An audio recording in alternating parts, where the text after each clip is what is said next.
Le base jump est l'un des sports d'aventure les plus sûrs, du moins s'il est bien pratiqué. En 2017, le sauteur professionnel Miles Daisher a effectué son 4500e saut de base depuis le pont Perrin dans l'Idaho, atterrissant en toute sécurité à chaque fois. C'est ici que des milliers de sauteurs plongent chaque année de 148 mètres dans le canyon de la Snake River et la grande majorité repart sans la moindre égratignure. Devinez où j'ai trouvé ces histoires incroyables ? Exactement, sur les sites web et réseaux sociaux des entreprises d'aventure et écoles de saut de base promouvant ce sport. Mais bien sûr, au-delà des vues à couper le souffle et de l'adrénaline de la chute libre, ces supports promotionnels ne mentionnent jamais le côté sombre du base jump. Pour chaque sauteur atterrissant sain et sauf sur le champ de talus, il existe des récits de ceux qui ne sont jamais revenus vivants. Vous oublierez l'excitation de sauter du bord d'une falaise lorsque vous réaliserez à quelle vitesse une seule mauvaise décision peut devenir fatale. Bienvenue dans l'extrême. Le 15 novembre 2011, Holly Britson se trouvait à Provo, dans l'Utah, travaillant sur un projet scolaire avec 2 camarades de classe. En contemplant une falaise, Holly a pris une décision instantanée qui allait tout lui coûter, mais elle n'était pas novice. Elle était une étudiante en médecine de 24 ans à l'université de l'Utah et, plus important encore, une plieuse de parachute expérimentée avec 64 sauts de base et près de 200 sauts en parachute. Ses amis dans la communauté du base la décrivaient comme très concentrée, la dernière à prendre des risques stupides. Ce jour-là, vers 16h, les cours se terminaient. Holly a regardé dehors, son école était juste à côté de la montagne Wye, une falaise qu'elle avait déjà observée auparavant. Le temps semblait correct. Son équipement de base jump était déjà là, alors Holly a décidé de faire un saut rapide avant de rentrer chez elle ce jour-là. Ce qui pouvait mal tourner ici, c'était le problème du base jump. L'altitude est votre seule marge de sécurité. En gros, plus vous sautez de haut, plus vos chances de survie sont grandes. Les falaises qu'elle regardait ne faisaient qu'environ 120 mètres de haut. À cette hauteur, il n'y avait aucune marge d'erreur, aucune. En fait, ce même après-midi, une autre base jumpeuse nommée Ellen Brennan avait grimpé exactement au même endroit. Elle a regardé la falaise, a ressenti les conditions météorologiques et a fait un choix différent. Dans les mots d'Hélène, je ne le sentais pas. Alors elle a fait demi-tour et est rentrée chez elle. Mais Holly a choisi de sauter ce jour-là, et pour bien comprendre ce qui s'est passé ensuite. Vous devez comprendre comment le base jump fonctionne réellement. BASE est l'acronyme des 4 types d'objets fixes. Les gens sautent depuis des bâtiments, des antennes, des portées comme des ponts, et de la terre, pensez à des falaises, des montagnes, ce genre de choses. Contrairement au parachutisme, où l'on saute d'un avion à 10 000 pieds avec beaucoup de temps pour ouvrir son parachute. Les base jumpers sautent d'une hauteur beaucoup plus basse, parfois à seulement quelques centaines de pieds. Et voici pourquoi cela compte en parachutisme. Si votre parachute principal a un problème, vous disposez d'un parachute de secours et de milliers de pieds pour l'ouvrir. En base jump, vous atterrissez en quelques secondes, sans seconde chance ni temps pour réagir. C'est vraiment une course contre la montre pour ouvrir votre parachute et survivre. Alors, lorsque Holly s'est avancée au bord de la falaise et s'est préparée à sauter, elle devait savoir qu'elle prenait un risque. Elle a sauté quand même 1 seconde, 2 secondes. À 3 secondes, elle a déployé son parachute et il fonctionnait parfaitement, mais pas assez rapidement. Un témoin au sol a décrit ce qui s'est passé ensuite. D'après eux, Holly était déjà aux 3/4 de la descente.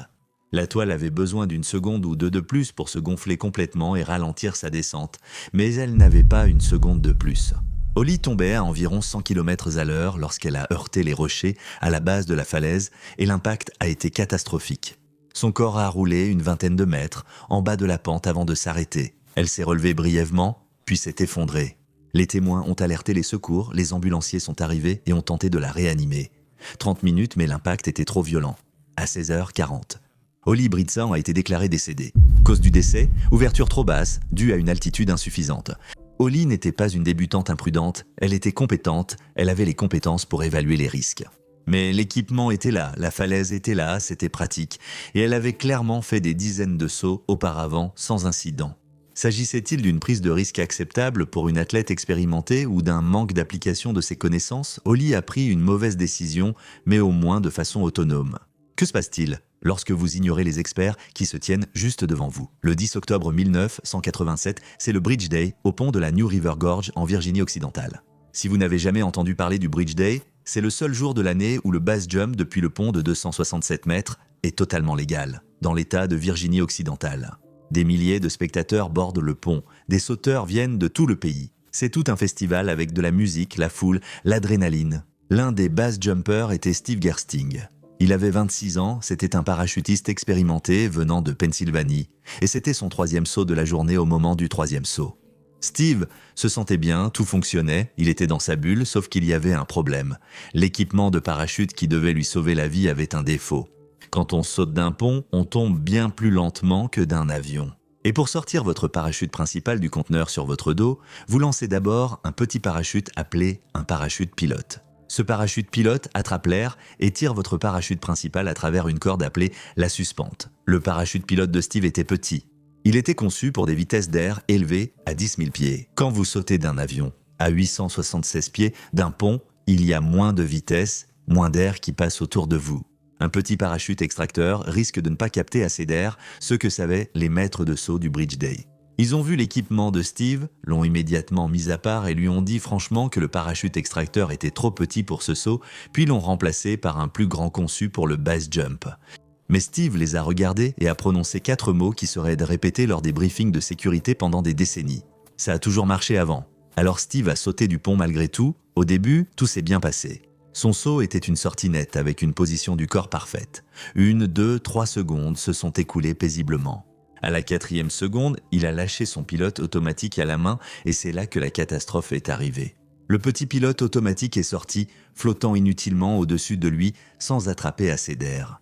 Et sans ce pilote automatique fonctionnant, le parachute principal de Steve était resté emballé dans le conteneur sur son dos. Complètement inutile. Avec le sol qui se rapprochait à toute vitesse, Steve a compris ce qui se passait. Pris de panique, il a rapidement tiré sur sa poignée de secours et son parachute dorsal a commencé à sortir. Mais Steve avait déjà chuté de plus de 210 mètres sur une descente totale de 258 mètres. À ce moment-là, il n'y avait tout simplement pas assez d'altitude. Malheureusement, Steve a touché le sol avant que sa voile de secours ne puisse s'ouvrir. L'impact lui a coûté la vie sur le coup. Quelques semaines après l'incident, Bridge Day a imposé des équipements obligatoires. Extracteurs, base plus grands et suspentes plus longues. La confiance de Steve Gersting dans ses méthodes éprouvées a permis d'établir des protocoles de sécurité qui ont probablement sauvé des centaines de vies depuis 1987. Steve avait raison sur le fonctionnement de son équipement, mais il était adapté au parachutisme, pas au saut, depuis un pont. Les moniteurs savaient aussi que cette configuration ne convenait pas. Steve possédait toutes les informations nécessaires. Il a choisi de faire confiance à ce qui avait toujours fonctionné auparavant, mais faire confiance au succès passé est une chose. Que se passe-t-il lorsque l'on ignore les avertissements? Non pas par confiance, mais à cause de la célébrité? Si vous vous trouviez devant le condominium Lumpiniville Naklua à Pattaya, en Thaïlande, dans la soirée du 27 janvier 2024, vous auriez peut-être remarqué quelque chose d'étrange se passer sur le toit de l'immeuble de 29 étages.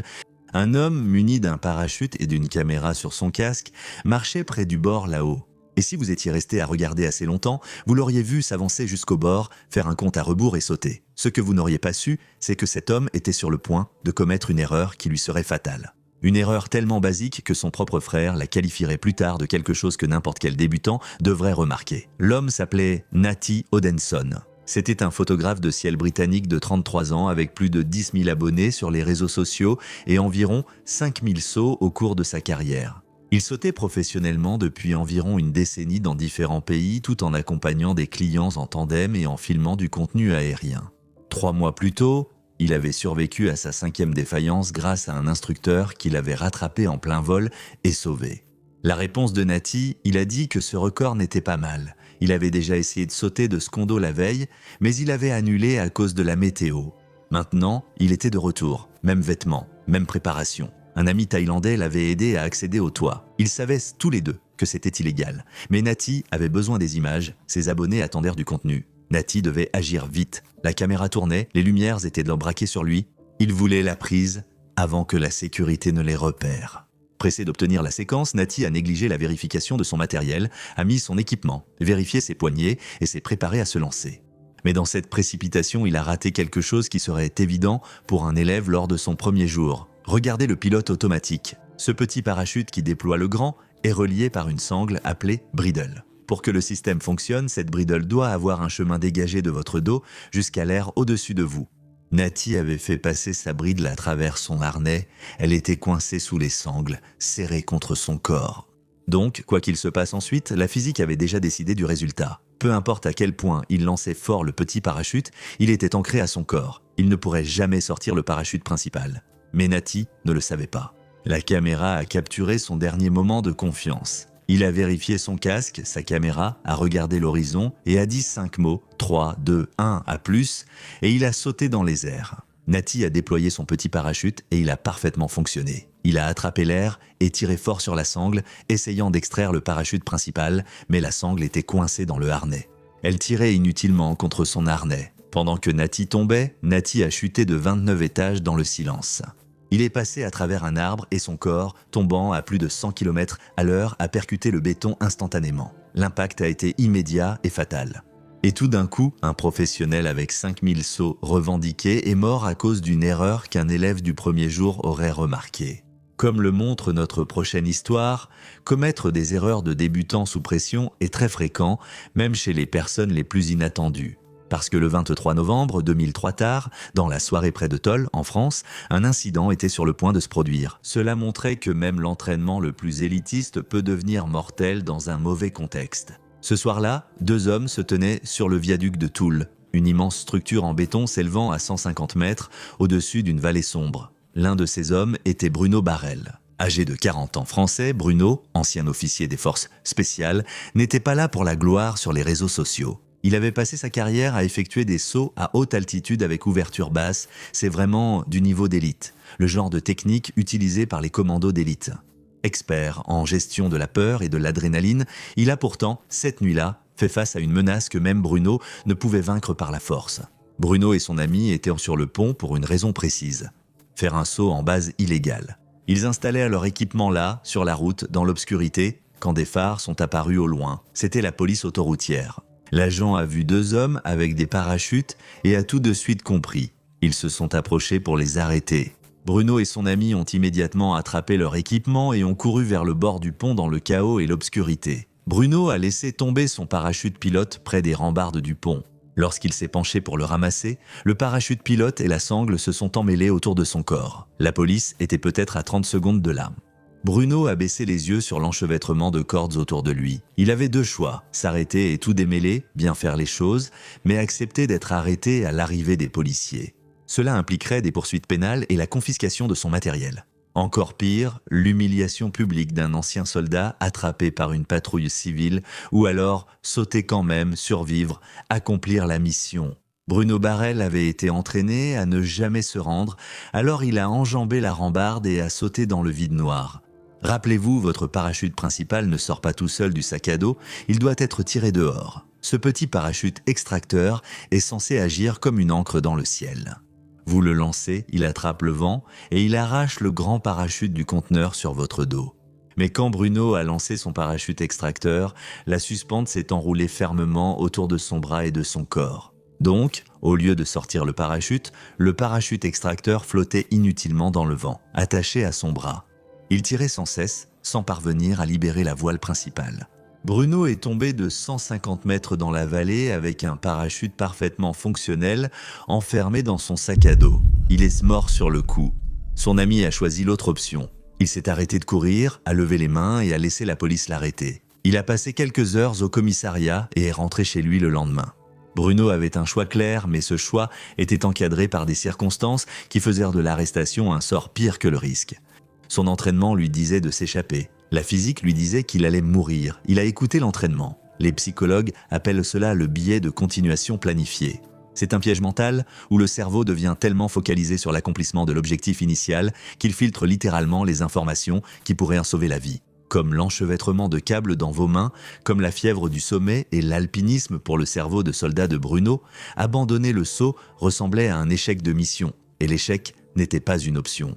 Alors, il a continué franchissant le bord, mais Bruno, au moins, a commis son erreur dans une fraction de seconde de panique. Que se passe-t-il quand c'est l'inverse, quand on est absolument calme ? Des mois de planification et une compréhension de niveau doctorat en aérodynamique, et pourtant vous choisissez quand même une voie qui mène au désastre ? 7 mai 2015, Pont Perrin, Twin Falls, Idaho. Si vous vous trouviez sur le pont Perrin en cette fin d'après-midi, vous auriez vu quelque chose que la plupart des gens ne voient que dans les films. Un homme en feu tombant vers la rivière Snake. L'homme s'appelait James Hickey et il était quelqu'un qui défiait tous les stéréotypes de ce sport. D'abord, il avait 73 ans ensuite, c'était un comptable à la retraite. Un type banal, passionné de chiffres. Mais au cours de la dernière décennie, il a accumulé plus de 1000 sauts de base. James n'était pas imprudent, c'était un homme méthodique et calculateur qui aimait simplement repousser les limites de ce qui était possible pour un athlète senior. Et ce jour-là, James avait un plan précis. Il voulait réaliser une cascade avec un parachute en feu. Le plan était complexe. Sauter du pont, déployer un parachute conçu pour s'enflammer, le laisser brûler pour offrir un spectacle visuel, le détacher, puis déployer un second parachute neuf pour atterrir en toute sécurité. Mais James ne faisait rien à l'improviste, il abordait cette cascade avec tout le sérieux nécessaire. Il a passé 4 jours à la planifier et à rédiger plus de 60 pages de notes, calculant le timing, le vent et l'équipement. Ayant déjà réussi cette cascade en parachutisme, il s'est sûrement demandé « pourquoi pas en base jump ?» Mais il y avait un problème de physique fondamentale qu'il a ignoré ou cru contourner par l'ingénierie visible depuis un avion. À 10 000 pieds, vous avez environ 60 secondes de chute libre, c'est largement suffisant pour enflammer un parachute, le laisser brûler, le détacher, se stabiliser et déployer votre parachute de secours. Depuis le pont Perrin, à 486 pieds, vous avez environ 5 à 6 secondes avant l'impact. La cascade nécessitait plusieurs étapes successives. Allumage, brûlure, détachement, déploiement du parachute de secours, chaque étape prend du temps qu'il n'avait pas. Quoi qu'il en soit, ce jour-là, alors que James escaladait la rambarde du pont, il était confiant dans son plan. Les spectateurs s'étaient alignés le long du pont, les caméras enregistraient et James a sauté. Son parachute s'est déployé proprement, puis comme prévu, il a pris feu. Une boule de feu a éclaté dans le ciel. Les flammes ont englouti la voile au-dessus de lui. Les gens sur le pont ont crié de choc et d'émerveillement. Cela ressemblait exactement à ce qu'il avait prévu. Un homme en parachute a provoqué un incendie. Mais le plus dur restait à venir. James devait se débarrasser du parachute en feu et ouvrir vite sa voile de secours.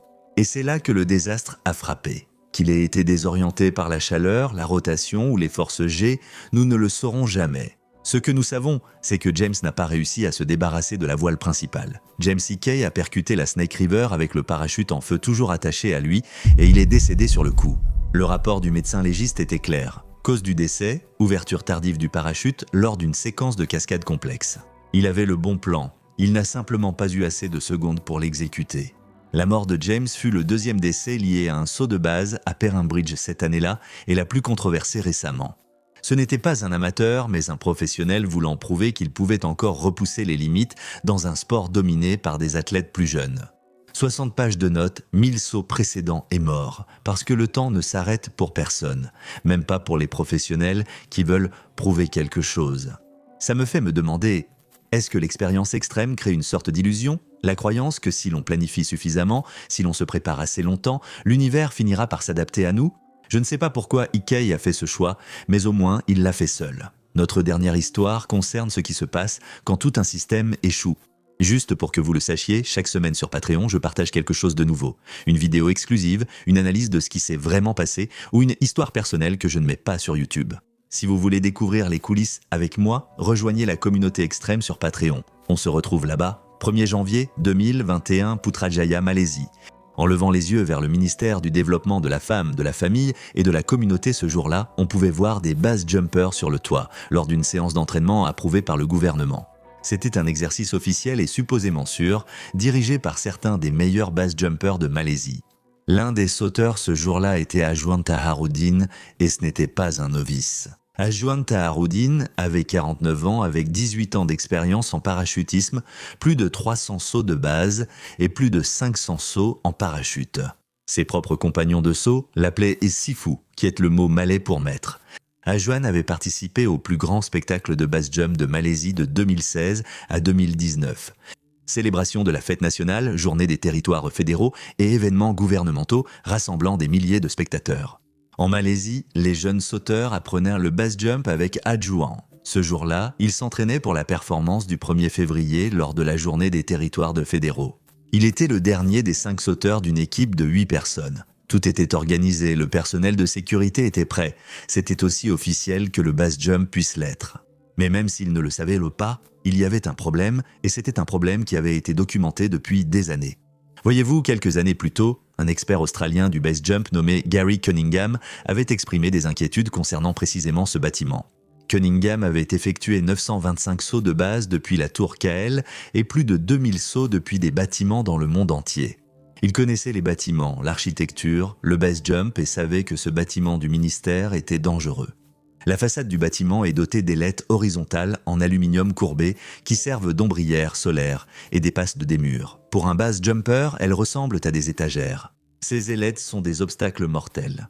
Si ton parachute dérive ne serait-ce qu'un peu vers le bâtiment, tu ne glisses pas sur une vitre lisse, tu heurtes une étagère en métal qui peut accrocher tes suspentes, faire s'effondrer ta voile ou arrêter ta chute. Juste assez longtemps pour que tout tourne mal. L'avertissement de Cunningham était précis et mathématique, a-t-il dit.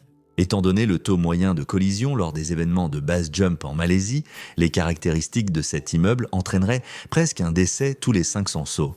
Il ne faisait pas de suppositions. Il prédisait que quelqu'un finirait par mourir dans cet immeuble. Ce n'est pas une question de savoir si cela arrivera, mais quand. Mais la communauté malaisienne du base jump a ignoré ces avertissements. Peut-être pensait-il que Gary exagérait, que l'événement étant approuvé par le gouvernement, le risque était maîtrisé, ou qu'ils étaient assez doués pour voler droit. Donc, le bâtiment est resté dans la rotation pour les événements officiels. Les sauts ont continué à 17h35. En janvier 2021, Ajouan a sauté du bâtiment du ministère, son parachute s'est ouvert. Déploiement normalement propre. Tout semblait bien pendant quelques secondes.